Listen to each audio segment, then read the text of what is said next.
Mortal Engines is a post-apocalyptic adventure movie directed by Christian Rivers that is written and produced by Peter Jackson. I had a lot of high hopes going into this movie for a while. When I saw the first teaser trailer, I was very intrigued by it, and once I found out that the team, anyway, behind the Lord of the Rings trilogy and the Hobbit trilogy was making this movie, I thought this could set up for a great movie and a great franchise. And even more so than that, once I found out that Mortal Engines was the first book in a series of books, I honestly began to think that maybe, just maybe, this could lead to a modern day, well, not really modern day, but this generation, it's still kind of this generation, you know what I mean, this decade, there you go, this decade's version of Lord of the Rings.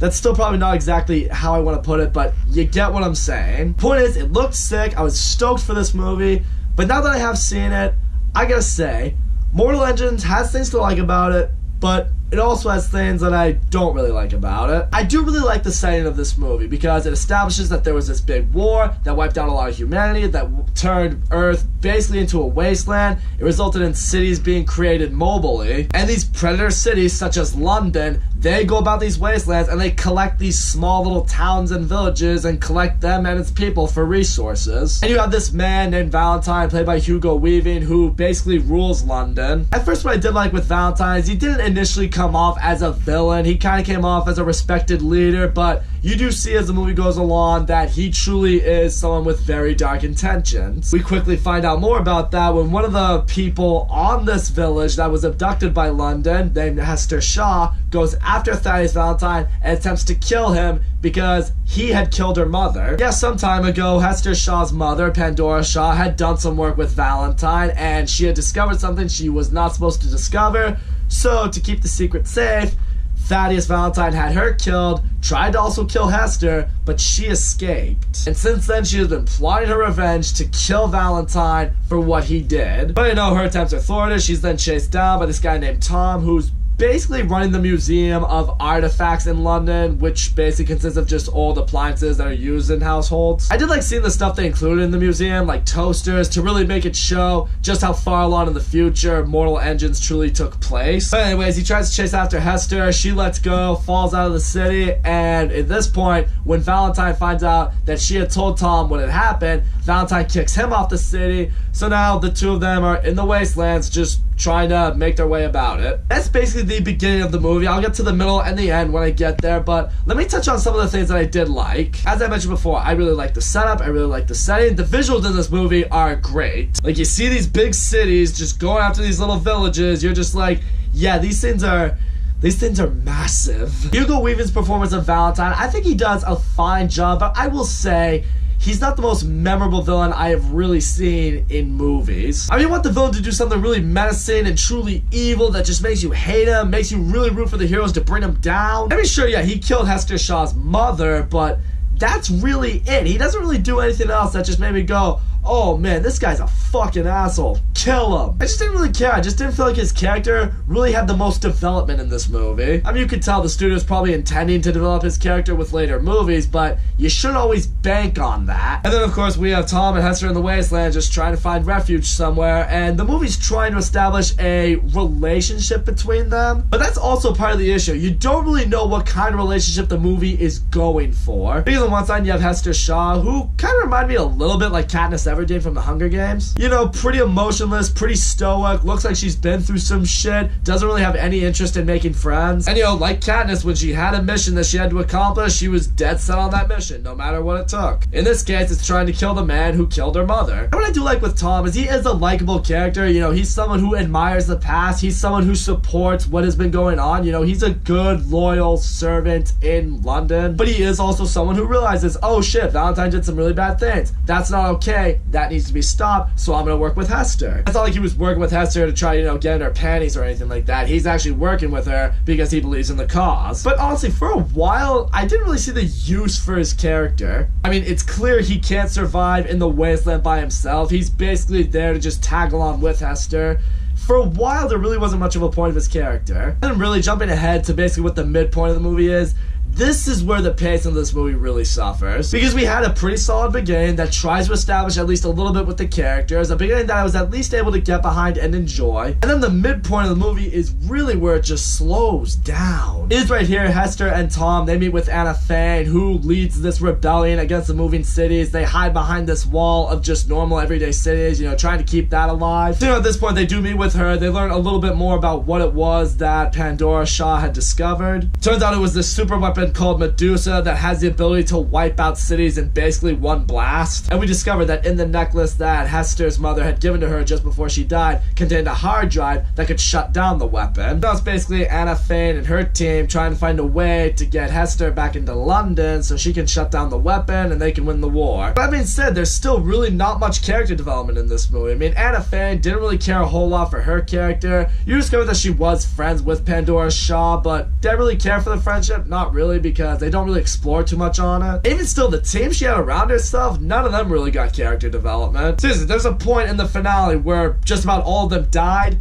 I didn't care for a single one of them. The one area in the middle of the movie that I did find some enjoyment, well, some enjoyment, yes, but also appreciation with, was the character Shrike. You know, Valentine is well aware that Hester's coming after him and she's not gonna stop until he's dead. So Valentine's like, you know what, I'm gonna send this cyborg that knows Hester named Shrike that has his own vendetta against her, and I'll send him to kill her. And we eventually learned that Shrike had apparently discovered Hester just after her mother died. He took her in, he raised her, he took care of her. And you know, he sensed the pain, the anguish, and the mourning that Hester was feeling over the loss of her mother, so he was thinking to her, hey, you know what, I'll turn you into me. I'll turn you into a stalker, cyborg like myself. You won't really feel that emotion anymore. You'll be fine. She didn't think she'd ever get a chance to get after Valentine again, so she made that promise to Shrike that she would do it, but once she discovered that London was near, she's like, I gotta go after him, so she abandoned Shrike. Shrike got mad. Now he's after her trying to kill her. But really, the issue I have with Shrike is I did think Shrike was a cool character. I liked seeing his motive to going after Hester, but the movie, again, doesn't do as much with them as I would want them to. He has that flashback, he has a couple scenes here and there where he's going after Hester and Tom, and then he has his final moment between them in the final confrontation when he gets onto the ship. You know, Shrike gets onto the ship that Hester and Tom are on, they have a big battle, Shrike gets mortally wounded, but he's also able to wound Tom, and it's right here, he can tell that Hester's in love with Tom because, you know, the movie says she needs to be. Again, I really just sense no sign of a romance anywhere in this movie between the two of them. But nope, they put that moment in there so Shrike could see, oh, so it's okay to feel. Alright, I forgive you. Now I'm just gonna die. Again, it looks like a plot point that could have been more developed, could have been more explored upon in this movie, but they really didn't do much with that. I'd like to see more of like maybe how Shrike became a cyborg, what the story maybe behind Stalkers truly is. I'd also maybe like to see maybe a moment before he catches up with them, you know, where he maybe begins to feel emotions, where he begins to feel something, so, you know, he understands it more. This moment right here kind of reminds me of the Martha moment in Batman v Superman.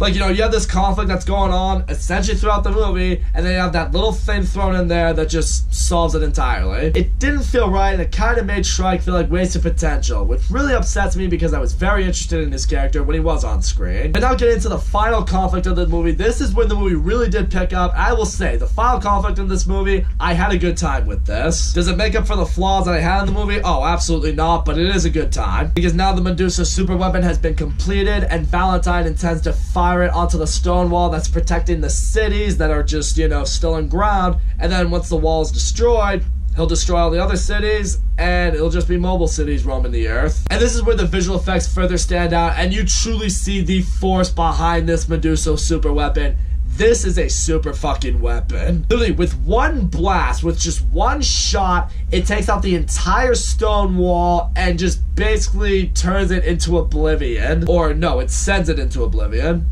I think that's how you describe it. Point is, it annihilates the fucking wall, and you quickly go, oh shit, that thing's a force. But obviously a weapon with that much power needs to recharge. It's gonna take some time. So now Anna Faye and her crew, they think, alright, now is our chance. We gotta get Hester into there. She's gotta shut down this weapon before it does that again. Because if it does it again, we're all gonna die. Now with that, Hester is sent into London, and Tom, who's now become a pilot in Anna Fane's crew because, you know, they need to develop his character some way, he's leading a fleet to take out London's fleet to keep them distracted so she can get in. And I will say, this action right here, it was fun, it was enjoyable, I was having a good time. But, you know, I guess I just wanted to be a little more impacted when certain characters died. Like I said, eventually Anna Fane's crew, they all get taken out, didn't care for a single one of them. The Medusa weapon does go off again to basically destroy Anna Fane's entire fleet. That was cool to see the weapon go off again because that thing was badass. But, you know, what you expect to happen does indeed happen. Hester goes into the weapon and, you know, does that whole countdown. Alright, we're going to count down in 15 seconds. And we're going to fire on the cities itself.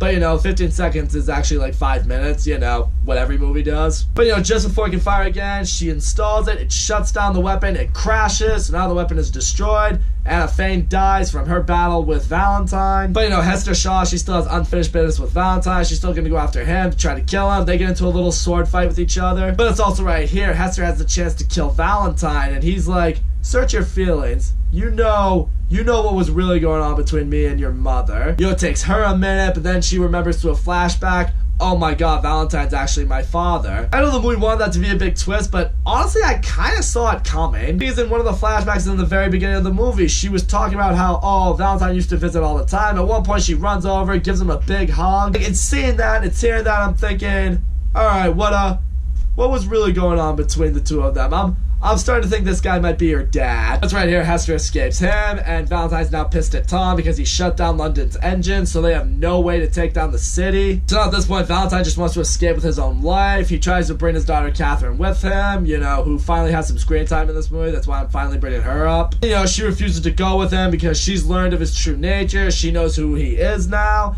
And right here, this was, I think, a golden opportunity they could have had with Valentine to really make him a more better villain. At this point, he just chooses to leave, you know, doesn't force his daughter to come with them. What I feel would have helped, and what I believe actually happens in the book, one of my friends was telling me about this, I believe in the book, she actually dies before the book ends. Like, she dies in this book, and she should have died in this movie.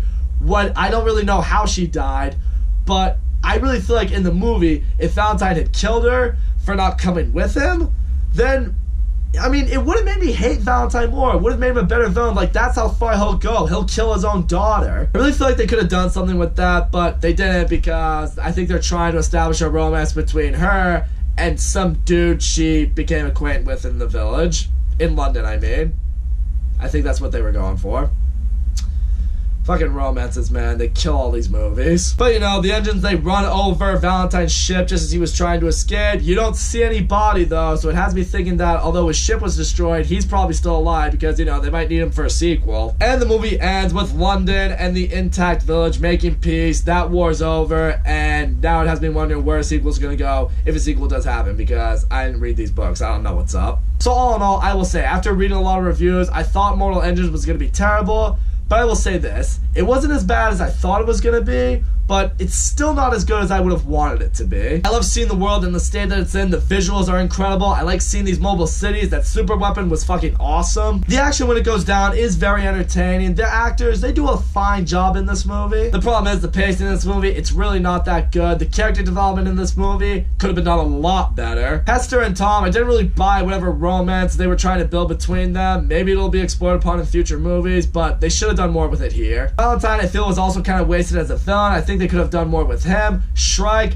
kind of wasted as a character. They should have done more with him. For me, Mortal Engines is just an average movie, and if they're going to make a sequel and they want it to succeed, I think they should really try to get Peter Jackson to actually direct it like they implied he was going to direct this movie. So that's all I got to say, guys. Thank you so much for watching my video. Don't forget to leave a comment, like, subscribe. I will see you all next time.